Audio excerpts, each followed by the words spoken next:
Hello, ladies, gentlemen, and non-binary people. This is Bronson's By Any Means Necessary Fantasy Football Talk for Wednesday, October 19th, 2022. This will be my tight ends and quarterback spikes and yikes list for week 7. I'm excited for tomorrow. I got a busy, well, I shouldn't say busy day, but I got a full day lined up. I'm going down south. I'm going to Eugene, to the old stomping grounds, to do a little exploring of the Mackenzie River area, because that's something I've never really did. Even though I live down there, I never really did it. So I'm going to do that, and then I'm going to see someone special to me in the afternoon, evening, possibly. And then I'm going to see my friend Andy, probably for a short period of time in the evening. And then I'm going to go to the Lewis Black comedy show at the Holt Center at 8 p.m. So it's a full day in Eugene. I've been wanting to go down there and just, it's just like I'm making excuses. I put a lot of miles on my car with my job. I've been putting a lot of money into my car. I haven't really wanted to leave town that much, and it's a couple hours drive down the freeway. It's going to take a tank of gas to get there and back, and then going up the Mackenzie River area is going to be an extra half tank or so. So it's going to take a lot of money, a lot of miles. That's why I've been avoiding it. But there's people down there I want to see. I've been wanting to see for a while. I'm due to go down there. I've been wanting to go to Eugene. I miss Eugene. I liked Eugene a lot. It's a great town. So now I have a reason. My uncle, who, long story, he's kind of a drama queen. He was living in Montana for a while because he wanted to get the hell out of Oregon. He was running away from something, but now he's forced back here because he got evicted from where he was living. So he's living in a travel trailer at my parents' house. He's back in town.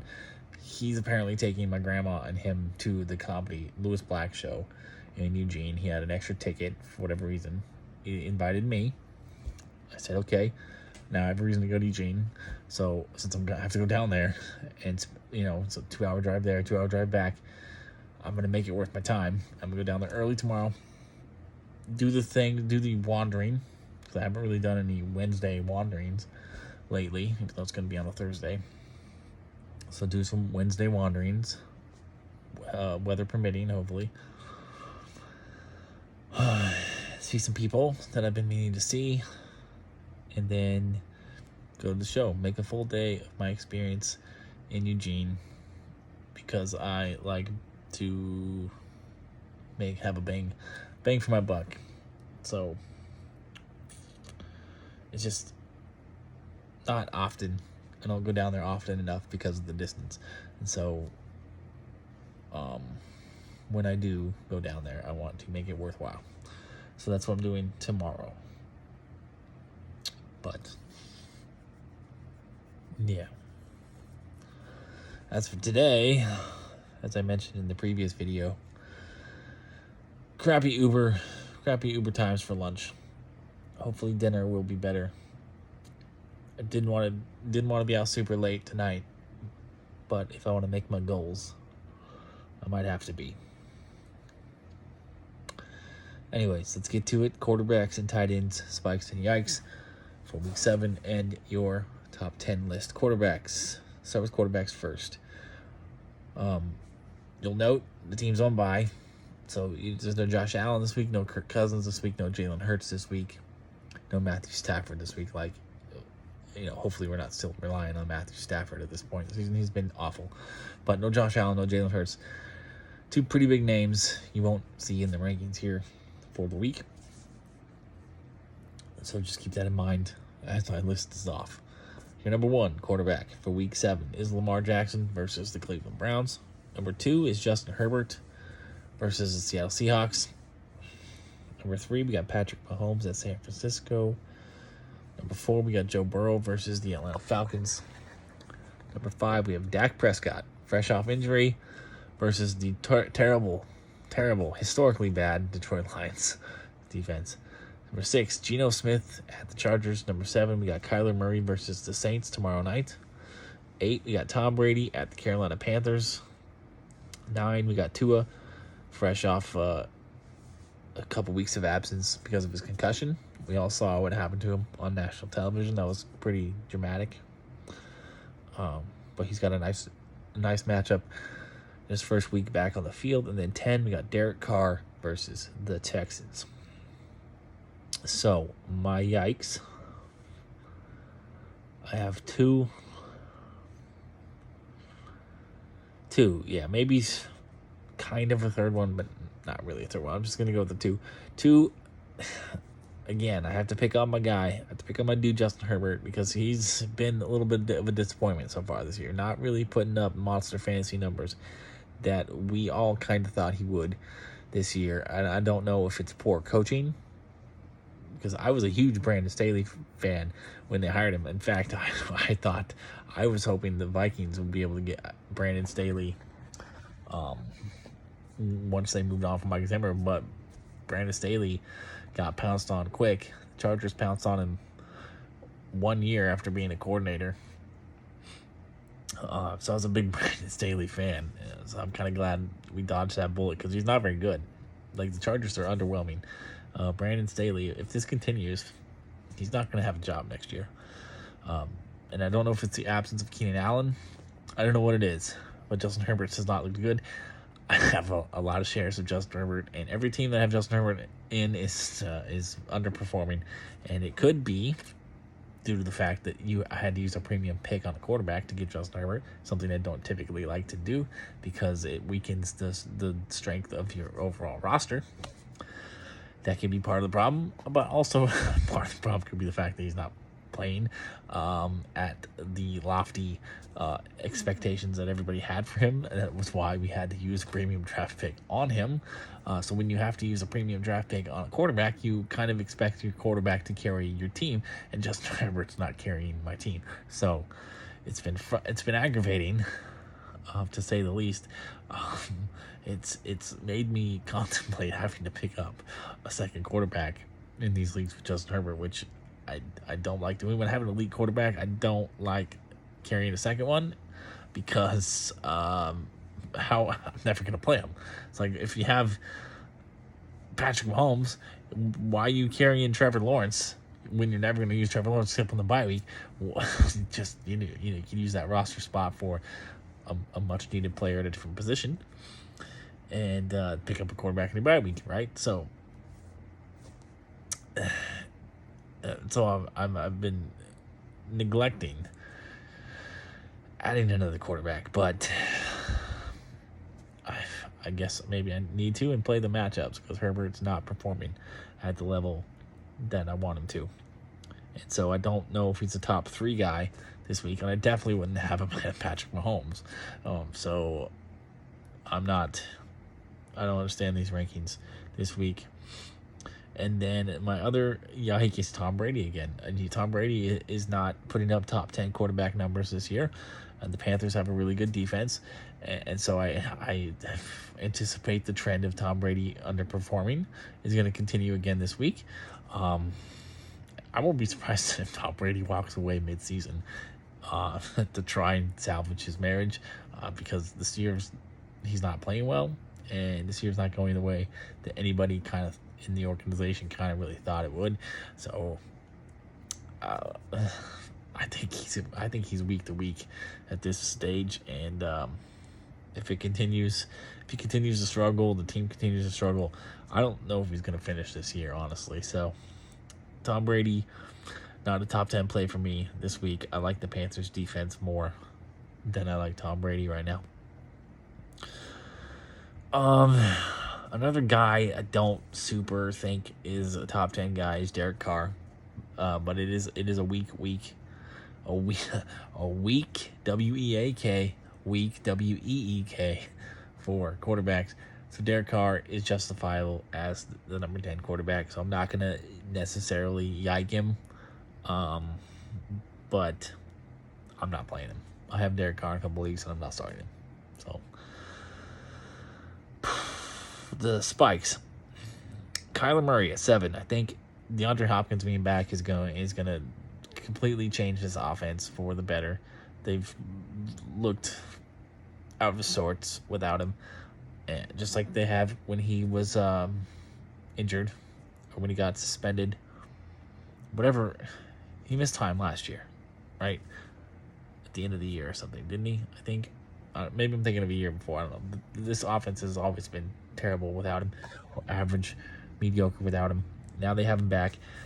I think it's only going to help everything. It's going to help Kyler Murray out. And I got Kyler Murray back in the top 5, ahead of Dak and ahead of Justin Herbert. So,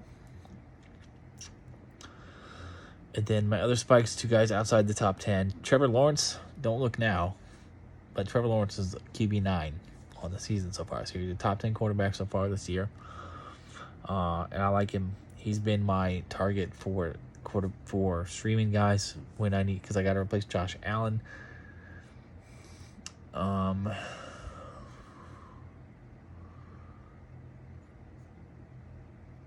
Yeah, a couple leagues I have Josh Allen. Trevor Lawrence was the guy I targeted to stream for this week.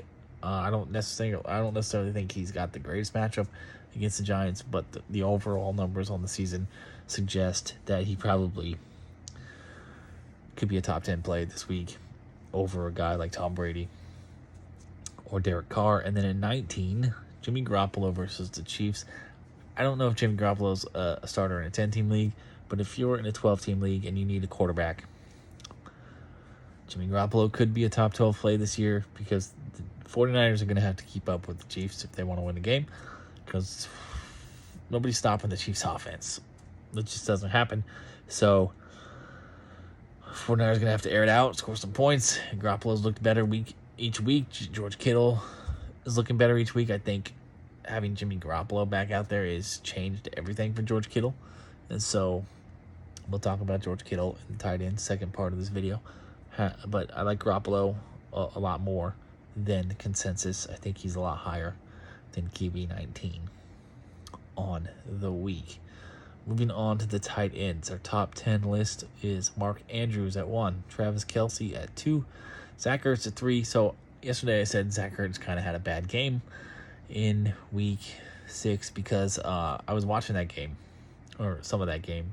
I wasn't super into it. It was a boring game, Seahawks.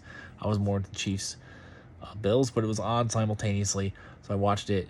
And Zach Ertz was held without a catch until like the end of the third quarter, and so I didn't realize that he actually ended up having a pretty good day. So I was mistaken when I said he had a bad week last week. He had a decent week, no touchdowns, a lot of catches, a lot of yards though.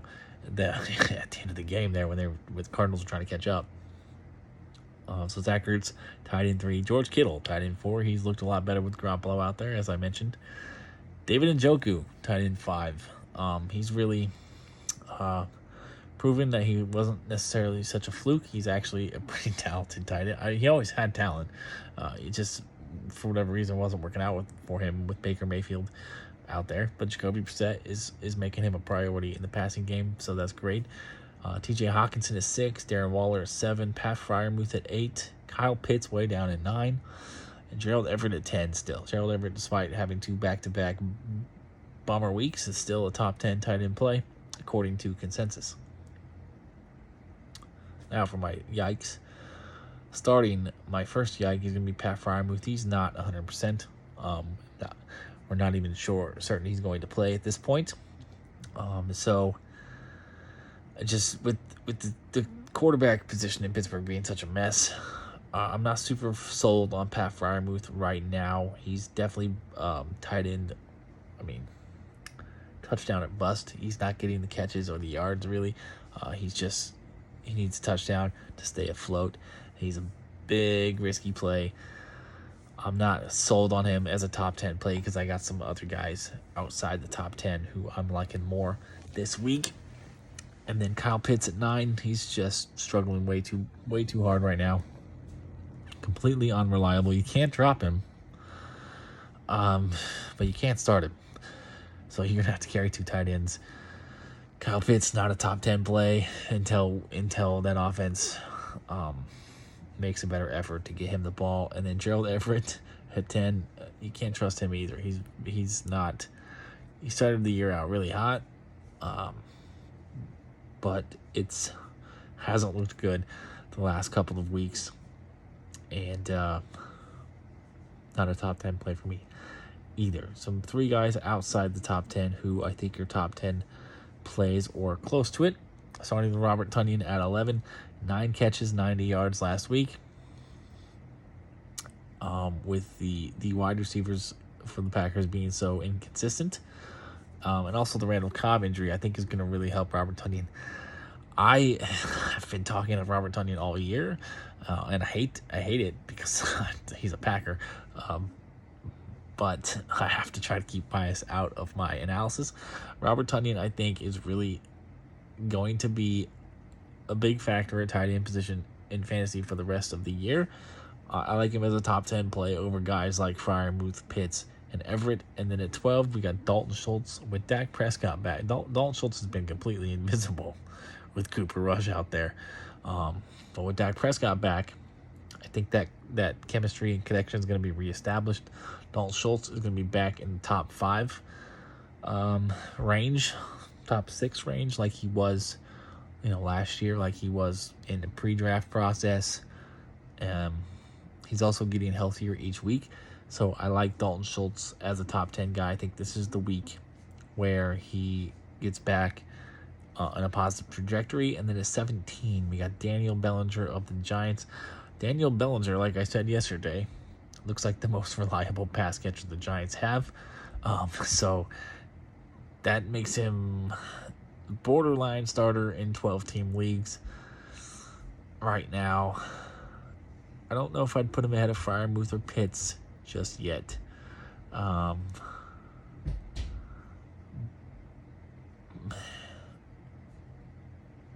he definitely looks more reliable and consistent than them. And I wouldn't fault you one bit if you decided to go pick up Daniel Bellinger and start him over those guys this week. Because I won't be surprised if Bellinger, has another 5-catch, 40-yard day with a touchdown. I mean, that's a pretty good day for a tight end. That's a really good day for a Giants pass catcher right now. So, Daniel Bellinger seems to be filling the slot role that Sterling Shepard vacated by getting hurt. He also seems to be the guy that Daniel Jones looks at when it gets down to the end zone. So he could be a reliable tight end for you moving forward. Borderline top 12 play for me this year. Definitely higher than 17. I mean, did I say this year? I meant this week. Definitely higher than 17. And I guess that's it. I kept it under 20 minutes. I'm not going to continue rambling for very long. I did my rambling at the beginning of the video. Now I need to try to get this uploaded. Start watching some YouTube videos to get these uploaded faster. And then, figure out what I'm going to do between now and whenever I decide to go back out and work to make some money. And, I got a new screen protector for my phone earlier because I went in there to pay my bill like I do every month. The guy's starting to recognize me. I'm a regular. And got a new screen protector. It only cost me $8 because the last one was under warranty or something, I think. So, cool. So now my phone, I don't have a bunch of cracks all over it anymore.